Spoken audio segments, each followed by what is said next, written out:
Hi everybody, my name is Alan. On behalf of the crew, I'd like to welcome you to another edition of Bridging Heaven and Earth. Welcome, Cathy. Thank you. So you've had an interesting story about how, like, this world of the love I was talking about opened up to you. Well, yeah, I guess it was kind of interesting. I found out I had cancer, and I was back east, and I was walking through I was meeting my folks in Maryland, and walking through this grotto area, Mother Seton's place, which I had never heard of, but my folks, being Catholic, they were really excited about stopping, and they were lighting candles for me across the country anyway. So, but they took my daughter, who at the time was 2, up to the chapel, and I just walked around the grotto, and I saw this picture of Our Lady of Guadalupe, and it was just being very contemplative because it was during the Gulf War at that time, and is there always a war? It's just, my God, it's brutal out here. Yeah. And so I just, I heard a voice, and I recognized it as a person that my family knew. He was a psychiatrist in our area, very well known, and he had a very distinctive way of speaking, so I couldn't mistake it. And he just told me that there was a lot for me to learn. And it was like I had this rush of energy coming through my body. If a computer could feel, I guess it would feel like a computer having information downloaded to it. Wow. And got your hard drive worked on, as they say. A lot. Anyway, so after this rush of energy, which lasted for quite a while. Quite a while, meaning an hour a day, a month? For me, it seemed at least 2 months, but I'm sure it was a couple minutes. Oh, really? Yeah, literally, seriously. And then I just, it was like I had an incredible amount of peace inside of myself. And it was like I was looking over the whole world and just understood there was a bigger picture. And I just started crying and crying and crying. And I walked down and saw my folks, and they were crying because my daughter, who was only 2 at that time, had picked up this beautiful colored leaf and had shown it to them and said, "Mommy's really sick. She needs our prayers." And we didn't know at that time, or she didn't know at the time, that I had cancer. Wow. So it's a big psychic day for you guys. Yeah, Wow. The whole family. My God. Wow. So it just started the process. I went back home afterward, and I found out that the woman that picked me up from the airport was a very dear friend of Vaughn's, the man that appeared to me in the grotto.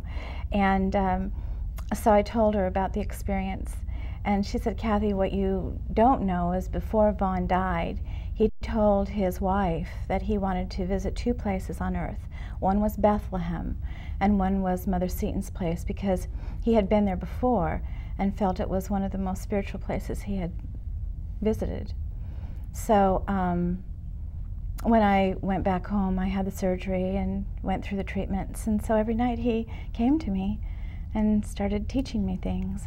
But I had a really hard time believing that I was talking to a dead person.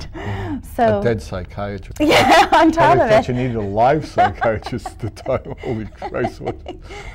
Why can't I get a live psychiatrist? It was probably cheaper. I mean, yeah, at least I didn't have to pay the $125 an hour. Holy Christ.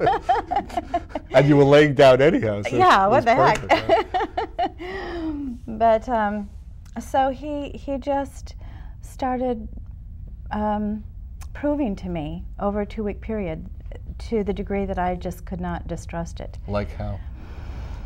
He would ask me to go to his wife and give her information that only he would and she would understand, that the 2 of them shared together. So I got up the gumption and called his wife and said, "Louise, did she know? Was he spiritual? He went to Mass every morning. And the other thing I found out about is that he went to Mass at the church in our town, that and he sat right in front of the statue of Our Lady of Guadalupe. He did a lot of, I guess, practice and prayers to her, because he had gone down to Mexico and learned a lot about that vision. Wow. So, which I found out later from Louise. So, but anyway, she hesitated for a little bit, but the information that he gave me to tell her, she realized could only have been known by him. And then the other thing that happened is that he had a friend who was a monk in the San Ynez Valley, and she told this monk about what had happened. And he said, well, believe Cathy, because Vaughn has also come to me.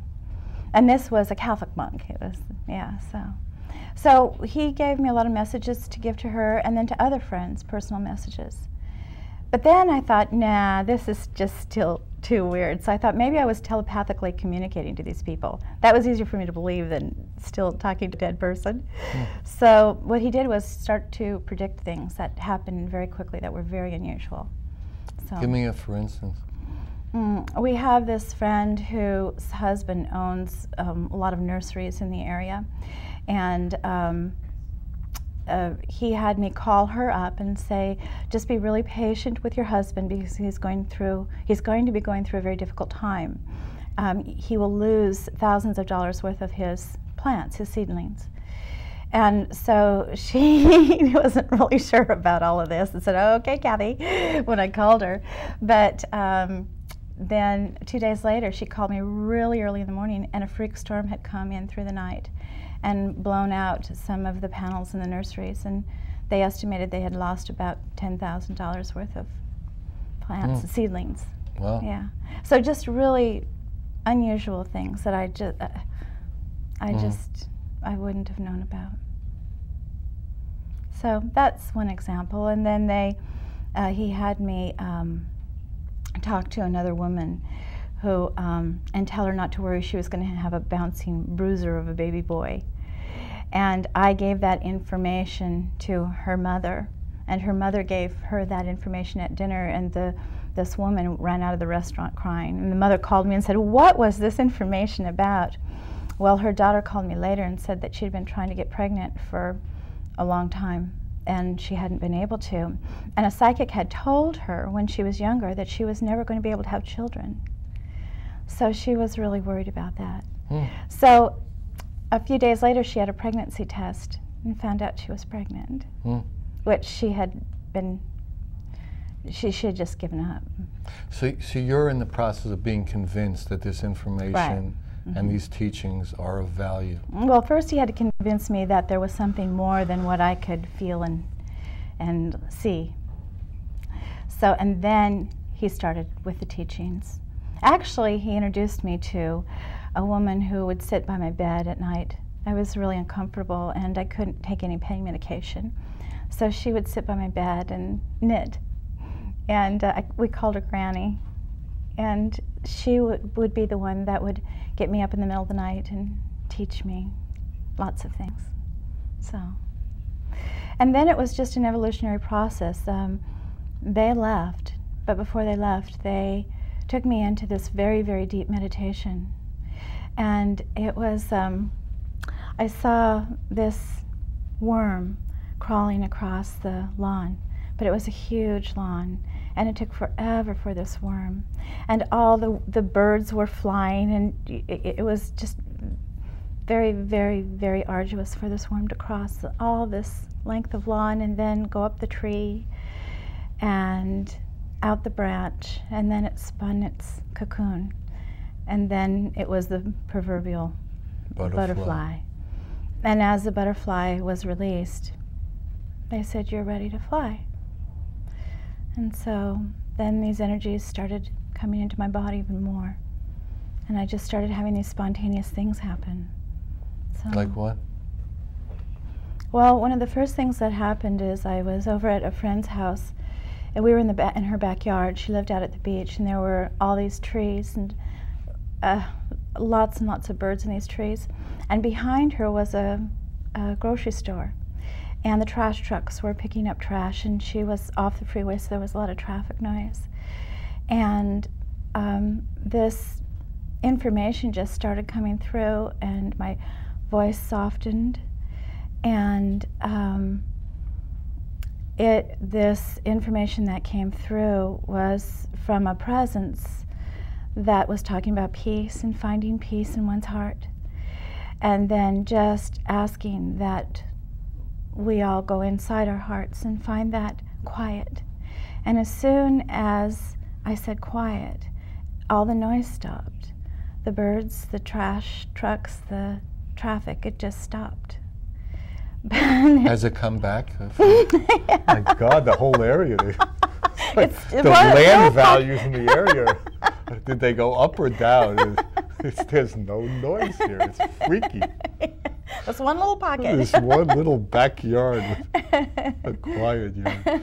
And then it lasted for how long? Until I started speaking again. I see. And then it just started And back up again. she heard the silence too. Oh yeah, she still talks about it. In fact, there were several people there, but she is now in Albuquerque, but she still talks to. She had to move. It's Oh too quiet my there. God, they turn the TV on, no sound comes out, nothing. It's brutal here.